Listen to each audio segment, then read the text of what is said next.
দিয়ে চলেছি। আর এই রিপু আমাদের বারবার গোবিন্দ ভজন থেকে বিপদে নিয়ে যাচ্ছে।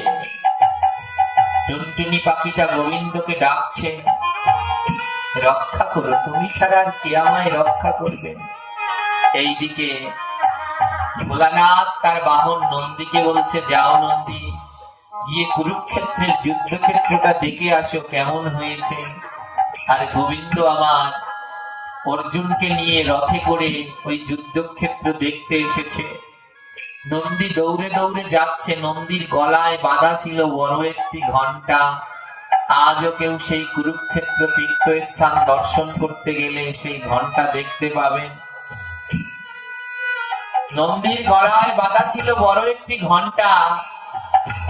ভগবান শ্রীকৃষ্ণ ভক্তকে রক্ষা করবার জন্য অর্জুনকে কাজে লাগালেন। অর্জুনকে বলল, অর্জুন তুমি তো যুদ্ধ করবে, দেখি তোমার তীর কেমন নিশানা ভেদ করতে পারে। যাও অর্জুন, ওই নন্দীর গলার ঘন্টাটা তীর মেরে গলা থেকে আলাদা করো।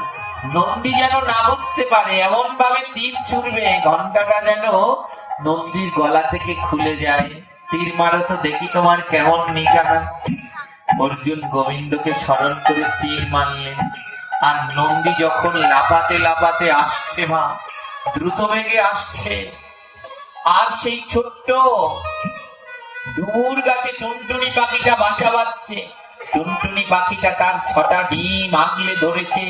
এই বোধহয় নন্দী আমার বাসার উপরে পা দিয়ে আমার বাসাকে ধূলিসাৎ করে দেবে। যখনই দৌড়ে দৌড়ে আসছে না, এমন মুহূর্তে অর্জুন তীর মারলেন আর নন্দীর গলার ঘন্টাটা ছুটে গেলেন।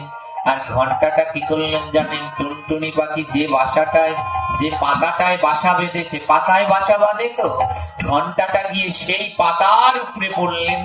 আর একেবারে সম্পূর্ণ বাসাটা ঘন্টা দিয়ে ঢেকে গেল। গোবিন্দ রক্ষা করলেন। সেই ঘন্টার নিচে, সেই ঘন্টার নিচে এমন ঘন্টা, সেই ঘন্টার নিচে বাসাটি পড়ে রইল।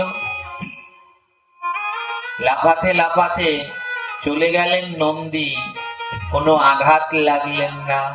ঘন্টার নিচে টুনটুনি তার 6টি ডিম নিয়ে সুরক্ষিত রইল। নন্দীর ঘন্টা তো, ঘন্টাটি কেউ টেনেও তুলতে পারল না। ভগবান বলল, ভয় নাই ভক্ত, যার কেউ নাই তার আমি আছি। তুমিও ঘন্টার মধ্যে থাকো, যার কেউ নাই তার আমি আছি। ভগবান কেমন ভাবে ভক্তকে রক্ষা করে দেখো। যদি ডাকার মতো ডাকতে পারেন, মা রক্ষা করবে, কিন্তু ডাকার আগে একটু ভেবে ডাকবেন। দ্রৌপদী যেমন ডেকেছিল, হ্যাঁ, আজ ধ্যান দিন, সেই ঘন্টার মধ্যে গোবিন্দ আমার ভক্তকে রক্ষা করলেন। 18 দিন ধরে কুরুক্ষেত্রের যুদ্ধ চলল।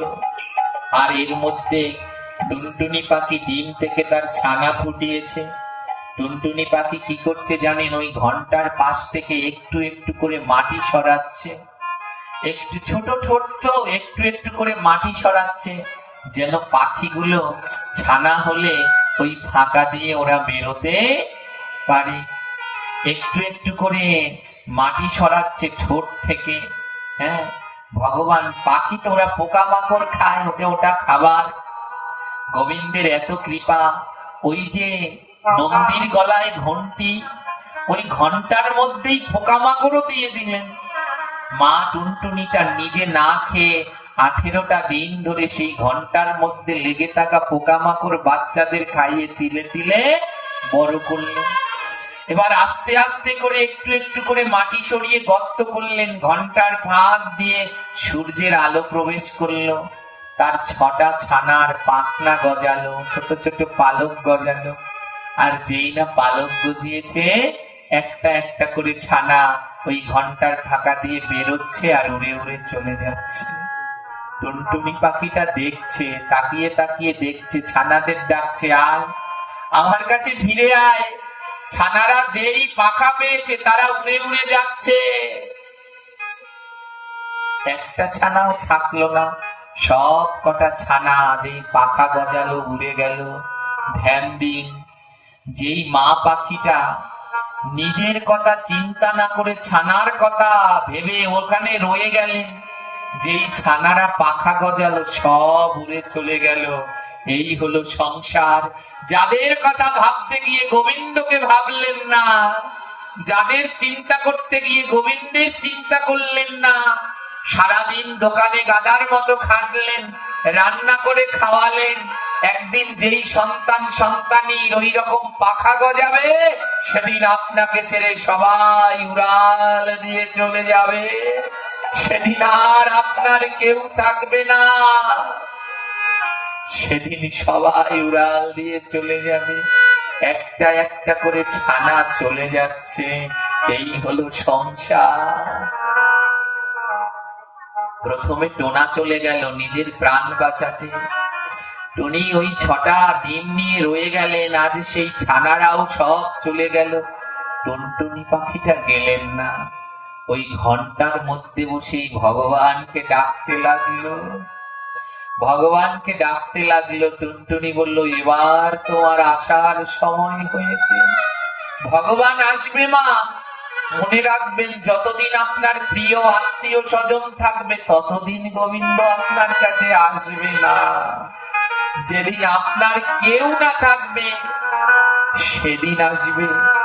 যেদিন আপনার এক গ্লাস জল দেওয়ার মতো কেউ আছে সেই পর্যন্ত আসবে না। মনে আছে জগন্নাথ ভক্ত মাধব দাস বিছানায় পড়লেন, আমাশয় রোগ হলেন, কেউ এক গ্লাস জল দেওয়ার নেই, সেদিন জগন্নাথ নিজে এসে জল দিয়েছিলেন। এমন যেদিন হবে সেদিন ভগবান আসবে, আগে নয়। উদ্ধবকে উদ্ধব প্রশ্ন করেছিল না, প্রভু তোমাকে পাওয়ার লক্ষণ কি? ভগবান 3টি লক্ষণ বলেছিলেন। প্রথম লক্ষণ কাঙাল বানায়, দ্বিতীয় লক্ষণ প্রিয় মানুষদেরকে কেড়ে নিয়ে যাই। বলে প্রিয়দের কেন নেও? বলে আমার ভালোবাসা শুধু আমি চাই, অন্যজনকে যেন না দেয়। তাই আমি সবাইকে নিয়ে, ভক্ত যেন শুধু আমায় ভালোবাসে। আজ টুনটুনির স্বামী সন্তান সবাই চলে গেছে, কিন্তু টুনটুনি যায়নি।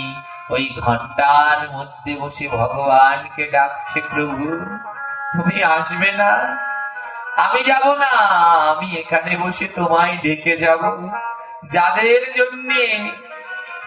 জন্য আমি এত কিছু করলাম, তারা আজ সবার পাখা গজিয়ে উড়ে গেল, আমার কথা কেউ চিন্তা করলো না প্রভু। টুনটুনি পাখি ওই ঘন্টার মধ্যে বসে ডাকতে লাগলো। তাই মাগো ডাকতে থাকুন, গোবিন্দ আসবে শেষ মুহূর্তে, জীবনের শেষ প্রান্তে গিয়ে তিনি আসবেন ভব নদী পার করতে। কে বলছে আসে না? তিনি আসবে।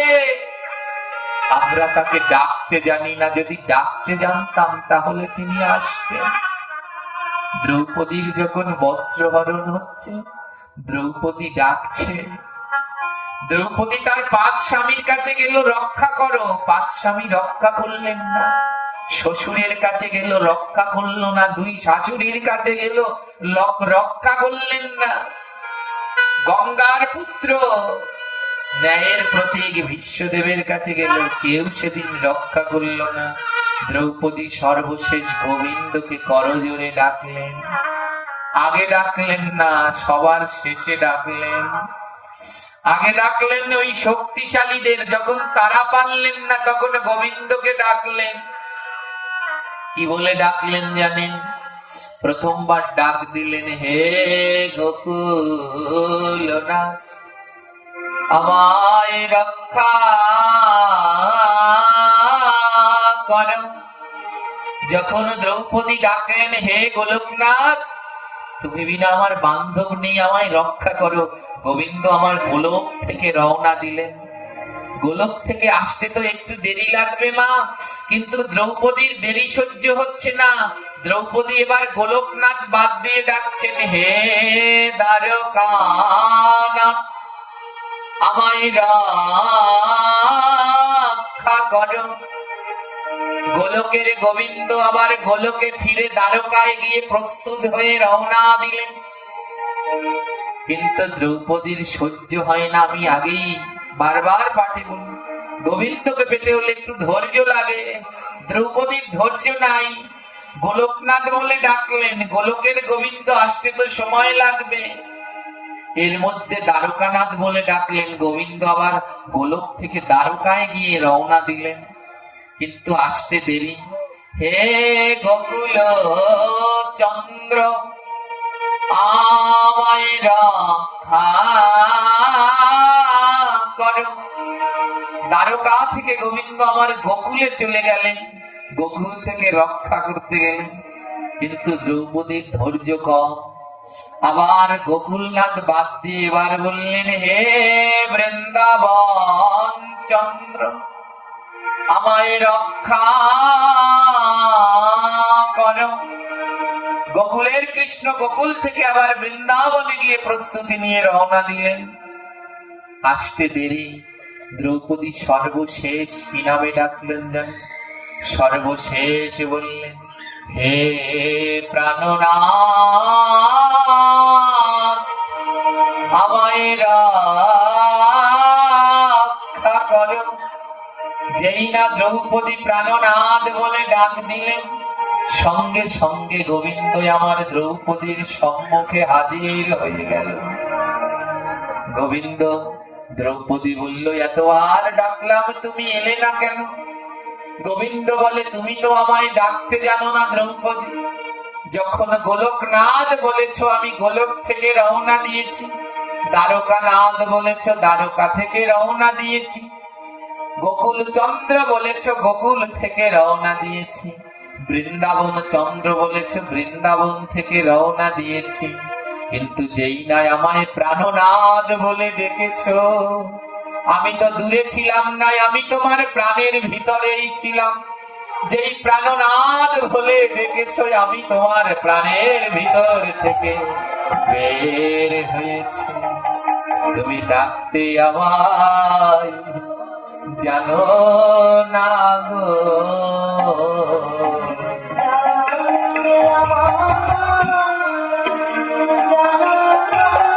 বলি ডাকো ডাকো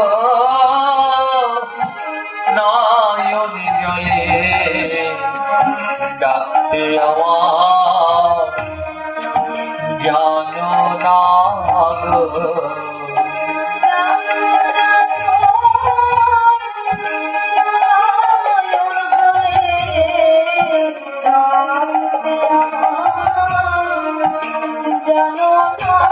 তুমি ডাকো ডাকো প্রাণ নাথ বলে, ডাকতে আমার জানো না গো।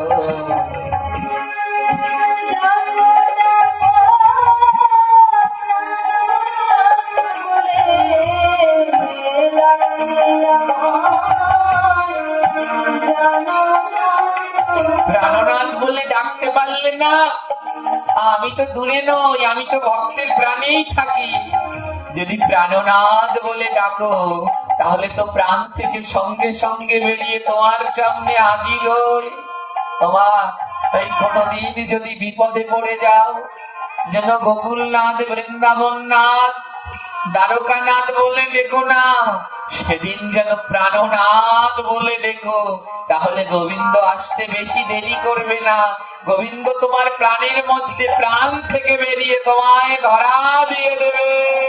একবার হা প্রাণনাথ বলে ডাকো।